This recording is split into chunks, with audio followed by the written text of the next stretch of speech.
사사기 9장 22절에서 45절 말씀.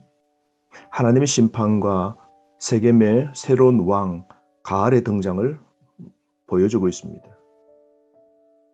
22절 말씀, 아비멜렉이 이스라엘을 다스린 지 3년에라고 그럽니다.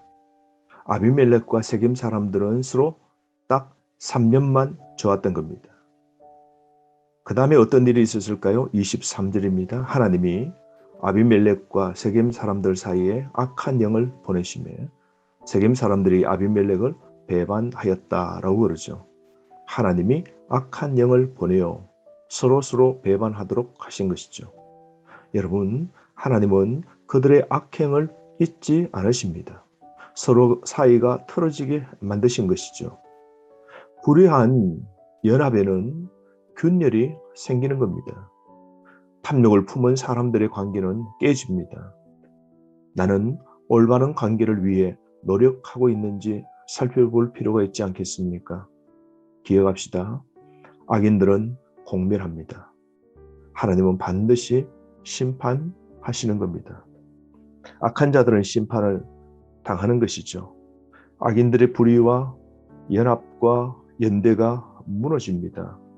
악인들의 번영은 위장된 심판입니다.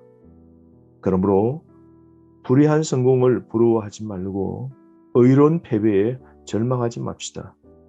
악한 자들의 연대는 언제든지 털어줄 수 있는 겁니다. 그러므로 하나님과의 관계를 튼튼히 하고 하나님을 끝까지 믿고 따르는 공동체를 만들어야 되지 않겠습니까? 기억합시다. 악을 반드시 하나님이 심판하심을 기억합시다. 22절에서 25절 말씀은 세겜 사람들의 배반인데요.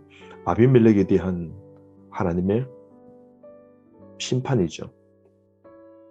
세겜 사람들이 상인과 행인을 겁탈합니다. 왜 그랬을까요? 그것은 아비멜렉의 정치적 입지를 흔들려고 그랬을 거고, 또 하나는 아비멜렉에게서 세금을 빼앗아가는 결과를 초래하는 것이죠. 그러자 아비멜렉은 이 사건을 가만히 볼 수 없었던 것이죠. 그런 순간에 또 한 가지 문제가 생깁니다. 26절 말씀인데요.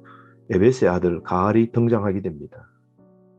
그는 세겜 사람들의 배신을 만들도록 조장하는데요. 가알은 반역합니다. 반란을 일으킵니다. 에벳의 아들이라 그러는데요. 에벳은 종이라는 뜻이죠. 천민 출신입니다. 가알은 종의 아들인데요. 자신이 왕으로 나서는 겁니다. 그리고 아비멜렉을 몰아내려고 그러는 것이죠. 가알은 신당, 이방신을 섬기는 인물입니다. 그래서 그는 사람들을 모읍니다. 27절 말씀, 그들의 신당에 들어가서 먹고 마시며 아비멜렉을 저주합니다. 바알브릿 신전에 추수 감사 때에 종교적 축제를 벌이게 되는데요. 거기에 모인 사람들을 선동합니다. 그리고 불평을 이용합니다. 28절 말씀, 에벳의 아들 가알이 이르되 아비멜렉은 누구며 세겜은 누구이기에 우리가 아비멜렉을 섬기리요?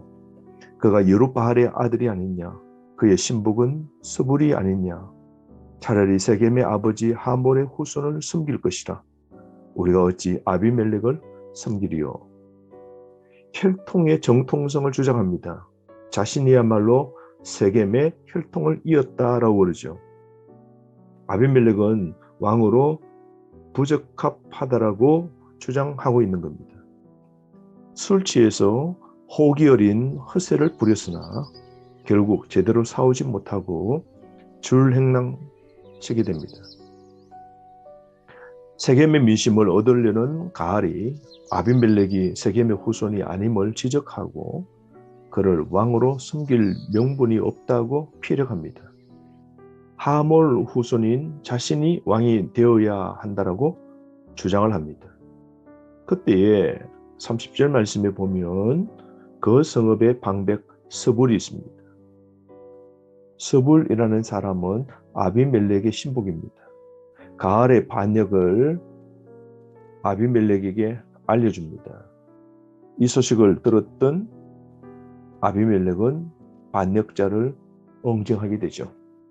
그래서 즉각 아비멜렉이 대치하여 가알과 동조자를 무찌릅니다. 기습 작전을 펼치게 되는데요. 아침 동틀 무렵에 하려고 합니다. 한밤중에 그들은 산꼭대기에서 아침이 될 때 내려와서 치려고 그럽니다. 밤새도록 술에 취한 가알이 전혀 아비멜렉에 맞설 준비를 하지 못한 때 공격하기 위해서 그는 한밤중에 준비하고 바로 쳐들어옵니다. 36절에서 41절은 아비멜렉의 습격을 통하여 그렇게 큰 소리친 가알은 도망자가 되는 겁니다. 그 전쟁에서 승리를 합니다.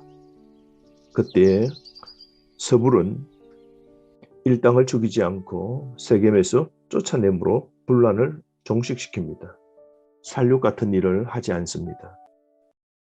다음 날 아비멜렉은 더 강하게 남아있는 백성들을 치기 시작합니다. 42절 이튿날 백성이 밭으로 나오매 일하러 나왔죠. 무장하지 않은 평범한 사람들입니다.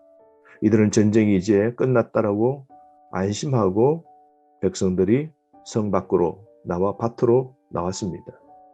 그때 아비멜렉은 군사를 끌고 그들을 치게 됩니다. 폐허로 만듭니다. 세겜 백성을 응징합니다. 급박한 공격과 무자비한 살육을 벌이게 되는데요.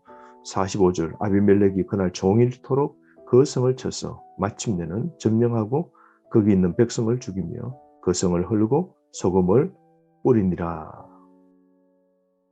밭에 있는 민간인까지 아비멜렉은 다 죽입니다.